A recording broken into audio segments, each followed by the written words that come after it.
Shalom, selamat pagi untuk kita semua.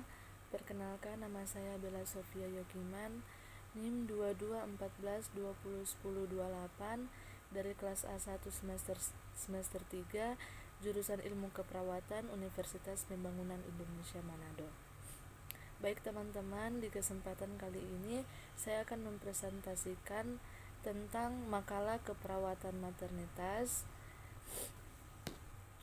Tujuan dari pembuatan video ini adalah untuk memenuhi tugas ujian akhir semester mata kuliah keperawatan maternitas yang diberikan oleh dosen pengampu Nurse Tirsa Mongi, Escape MKes. Kita akan masuk pada pembahasan. Yang pertama ada kesehatan reproduksi. Apa sih kesehatan reproduksi itu? Nah, istilah reproduksi berasal dari kata re yang artinya kembali dan kata produksi yang artinya membuat atau menghasilkan. Jadi, istilah reproduksi mempunyai suatu proses kehidupan manusia dalam menghasilkan keturunan demi kelestarian hidupnya. Sedangkan yang disebut dengan organ reproduksi adalah alat tubuh yang berfungsi untuk reproduksi manusia. Nah, kesehatan reproduksi adalah suatu keadaan sehat secara menyeluruh mencakup fisik, mental, dan kehidupan sosial yang berkaitan dengan alat, fungsi, serta proses reproduksi. Kesehatan reproduksi bukannya kondisi yang bebas dari penyakit, melainkan bagaimana seseorang dapat memiliki kehidupan seksual yang aman dan memuaskan sebelum dan sesudah menikah. Tujuan kesehatan reproduksi.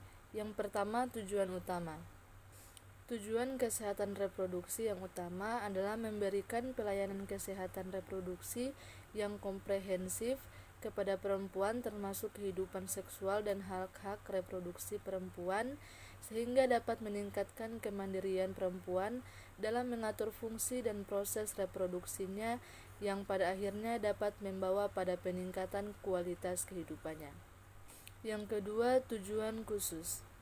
Tujuan khusus dari kesehatan reproduksi yang pertama adalah meningkatnya kemandirian wanita dalam memutuskan peran dan fungsi reproduksinya.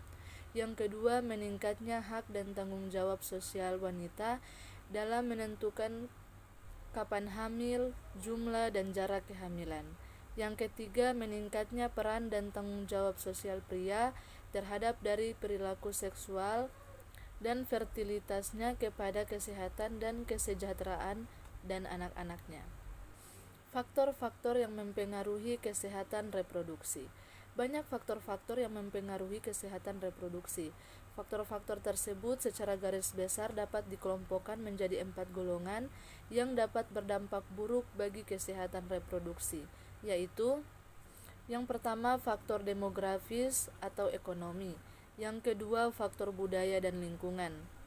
Yang ketiga, faktor psikologis. Yang keempat, faktor biologis. Faktor-faktor itulah yang dapat mempengaruhi kesehatan reproduksi. Selanjutnya kita akan masuk pada kontrasepsi. Apa sih kontrasepsi itu? Nah, kontrasepsi berasal dari kata kontra, berarti mencegah atau melawan, dan konsepsi yang berarti pertemuan sel telur yang matang dan sel sperma yang mengakibatkan kehamilan. Kontrasepsi adalah menghindari terjadinya kehamilan akibat pertemuan sel telur matang dengan sel sperma. Program keluarga berencana atau KB adalah upaya mengatur kelahiran anak, jarak dan usia ideal melahirkan, mengatur kehamilan melalui promosi, perlindungan, dan bantuan sesuai dengan hak reproduksi untuk mewujudkan keluarga yang berkualitas. Tujuan kontrasepsi. Yang pertama, menghindari kasus kehamilan yang tidak diinginkan. Kasus kehamilan yang tidak diinginkan sering terjadi di sekitar kita. Pada kasus kehamilan yang tidak diinginkan, kerap berujung pada tindakan aborsi yang berdampak pada kesehatan ibu.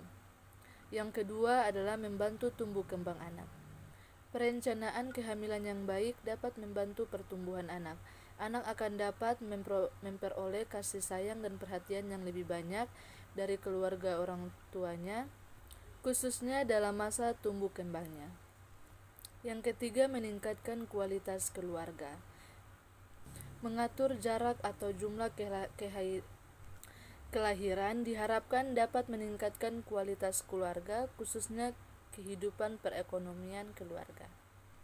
Sasaran program keluarga berencana. Sasaran langsung program KB adalah PUS, yaitu pasangan yang wanitanya berusia antara 15-49 tahun. Karena kelompok ini merupakan pasangan yang aktif melakukan hubungan seksual dan setiap kegiatan seksual dapat mengakibatkan kehamilan. PUS diharapkan secara bertahap menjadi peserta KB yang aktif sehingga memberikan efek langsung penurunan fertilitas. Adapun sasaran tidak langsung dari program KB adalah kelompok remaja berusia 15-19 tahun, organisasi dan lembaga kemasyarakatan, instansi pemerintah maupun swasta, tokoh-tokoh masyarakat yang diharapkan dapat memberikan dukungannya dalam pelembagaan NKKBS dan wilayah dengan laju pertumbuhan penduduk yang tinggi. Pembahasan yang terakhir adalah cara kerja alat kontrasepsi. Alat kontrasepsi adalah alat yang digunakan untuk mencegah atau menunda kehamilan. Alat kontrasepsi ini bekerja dengan menghalangi sel telur untuk masuk ke dalam rahim sehingga dapat mencegah terjadinya pembuahan oleh sel sperma. Tingkat efektivitas ini dapat mencegah peluang kehamilan cukup tinggi, yaitu sebesar 99%. Sekian pemaparan materi dari saya harap teman-teman dapat mengerti dan memahami tentang materi keperawatan maternitas. Sekian dari saya, shalom dan selamat pagi.